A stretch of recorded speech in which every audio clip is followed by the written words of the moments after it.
Howdy, folks. I'm Michael Bixler, board member of Docomomo Phil, and we're out here in the Eastwick section of Southwest Philadelphia to celebrate 1970s modernism for Tour Day. Behind me is George Pepper Middle School. We're going to take a tour, so watch your step and follow me. George Pepper Middle School in Eastwick is not a building on most people's radar. The brutalist pile of rigid concrete geometry is set back a ways from the road, and it almost sinks into the periphery as one travels down 84th Street towards John Hines National Wildlife Refuge. It is a disorienting feat for such a big, commanding structure. To truly appreciate the school's powerful presence, you have to walk onto the campus and see the place up close. What is striking today is how muscular and even dignified the building still looks after a steady barrage of vandalism and 7 years of vacancy. Between 1967 and 1971, 30 new public schools were approved for construction in Philadelphia. Pepper Middle School was designed originally in 1968 by Texas-based architecture firm Caudill Rolette Scott, which had a national reputation for school design, and local engineering firm Ballinger Company, who has been in business since 1920. The original plan for Pepper was part of a large suburban-style development that was never completed. It won praise from the local chapter of the American Institute of Architects as well as Progressive Architecture magazine.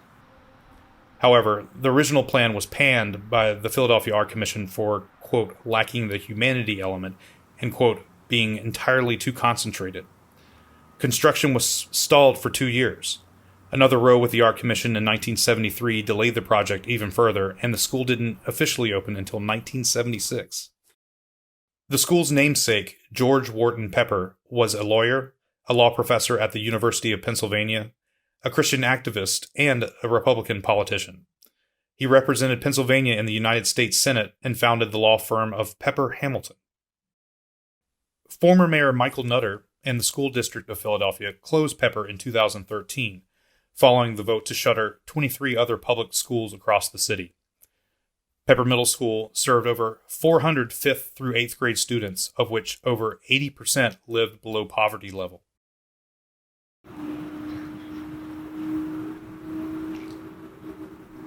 So as I mentioned before, Pepper Middle School has been abandoned for about 7 years. The School District of Philadelphia closed 21 public schools in 2013.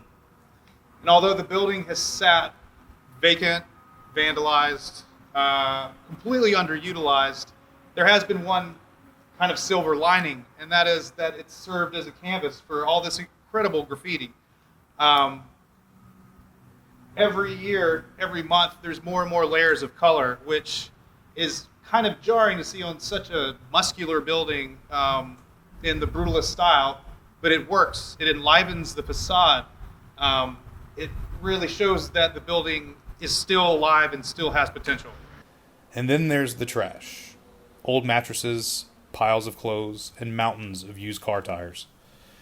In 2018, the Philadelphia Streets Department removed over 26 tons of garbage and 65 tons of used tires. To make matters worse, the entirety of the Pepper parcel is listed as a FEMA special flood hazard area, and it sits 2 feet below sea level. The building is also contaminated with asbestos and mold. This is what I mean about the illegal dumping. I was here in 2018 to shoot a photo essay for Hidden City, Philadelphia, and the tire situation was out of control as it is now. Contacted the streets department, who promptly came and removed what I had mentioned before, at least 1,000 tires. And over time, it all collects again. And it's kind of a Sisyphean effort to stop people from illegally dumping at the school when the school isn't being used.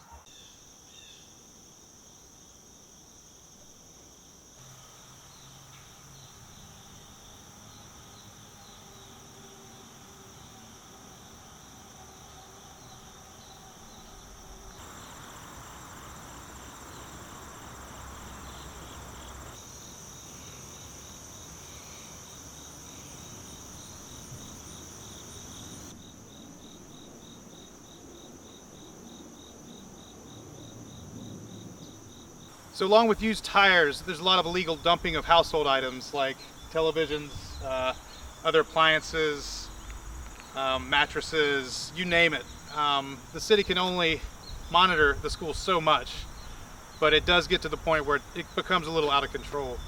Let's talk about the misperceptions of brutalism, the whole authoritarian versus idealism debate.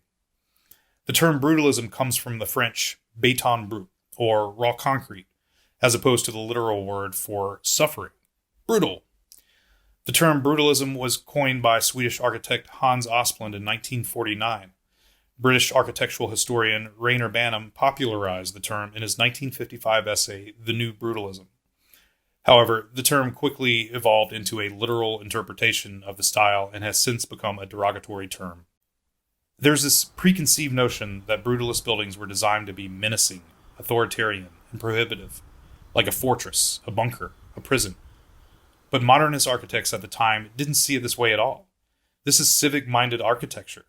Brutalist buildings were designed with an eye towards progress and a more equitable future while being relatively inexpensive to build. Hence all that concrete. Raw, honest, unpretentious. The ornamentation of Victorian architecture spoke of wealth, exclusivity. Poor people are not welcome. On the other hand, modernism, and specifically brutalism, spoke of utility and equity. Everybody is welcome. One of Le Corbusier's 5 points of architecture is a house is a machine for living in. Pepper Middle School is a machine for learning and socializing. It was built to serve and protect students. Architects and administrators at the time praised these new school buildings as celebrations of their communities. As public schools might be a neighborhood's only major civic institution, advocates of the new building program promoted the importance of their increased visibility. These new brutalist schools stood out from the repetition of rectangular volumes that made up the modern urban grid, especially in a row house city like Philadelphia. The disconnect between architectural intention and public perception has plagued brutalist buildings from the very beginning. Even legendary modernist Louis Kahn commented on the increasing resemblance of public schools to prisons. A former member of the Philadelphia Art Commission, Kahn particularly criticized the lack of light afforded by many of the new public schools designed during this era. Like it or hate it, George Pepper Middle School is one of the finest examples of brutalism in Philadelphia. Other terrific examples include the Police Administration Building, aka the Roundhouse, Paley Library at Temple University, International House and the Walnut 32 parking garage at the University of Pennsylvania, the Municipal Services Building across from City Hall, and the Northeast Regional Library branch of the Free Library of Philadelphia, among many others. As far as land goes, Eastwick is one of the biggest neighborhoods in Philadelphia. It was the target of the biggest urban renewal plan in the United States, spearheaded by city planner Edmund Bacon. However, the plan was an epic flop and much was left undone. Today there are streets to nowhere and cul-de-sacs where houses were never built. In the early 20th century, Eastwick was a collection of smaller rural communities, known as Elmwood, the Meadows, the Lowlands, Tinicum, Little Holland, and Clearview. It was essentially marshland as it is today. Before urban renewal, it was an integrated community of Italians, Irish, Asians, African Americans, and European Jews living in relative racial harmony. In 1950, Bacon and city officials certified the area as blighted, allowing them to embark on their plan to create a city within a city in Eastwick. The plan involved large-scale eminent domain. Despite widespread opposition to the redevelopment scheme, officials pushed ahead. The city condemned and demolished hundreds of homes. Between 1940 and 1970, the population in Eastwick dropped by 2/3, from 3,625 residents to 1,126. There are a number of current issues surrounding the building and the neighborhood. The Lower Eastwick Public Land Strategy, the Neighborhood Master Plan, was recently released by the Redevelopment Authority. 190 acres of land are on the table. There have been talks for years about a possible airport expansion, which the neighbors are not in favor of. Community development, senior housing, workforce development, these are the residents' top priority. The neighborhood is also a food desert, easy access to transit is a big challenge, and there has been a considerable amount of commercial disinvestment in recent years. The School District of Philadelphia handed Pepper over to the Redevelopment Authority after backing out of a sale of the school to a local church in 2017. Sadly, the Lower Eastwick Public Land Strategy Plan recommends the demolition of Pepper Middle School. Finally, let's talk about adaptive reuse and healing the community through a progressive vision for the future. Before the school closed, the Eastwick Friends and Neighbors Coalition, Friends of Heinz Refuge, U.S. Fish and Wildlife Service, and the Pepper Middle School administration advocated for keeping the school open. Their proposal called for the transformation of the school into a shared facility that includes Pepper Middle School, a STEM high school for environmental sciences and sustainability, and a community learning center for adult education.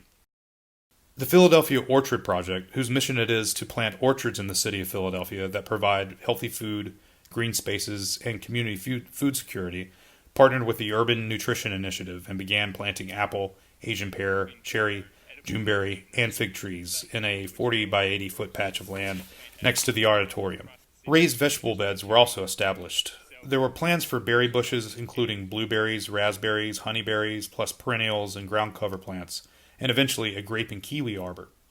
The food was to go to volunteers and food donations to a local church. My personal vision for the future of Pepper is to use the massive school to help make the community whole again, through adapting the building into a neighborhood hub by installing a food co-op or grocery store, a social services and health center, a public library, a recreation center, an arts and performance space, a trade school, and a daycare center. But the possibilities are endless. Mid-century modern buildings, and specifically brutalist buildings, are being destroyed globally, much to the concern of historians, preservationists, and architects. Can we see beyond the cliches of authoritarian aggression and view buildings like Pepper Middle School as highly functional architecture that can serve the community again? So that concludes the tour. Thanks for joining us for Tour Day 2020. If you're not already a member of Docomomo Phil, please consider joining. And remember, modernism matters.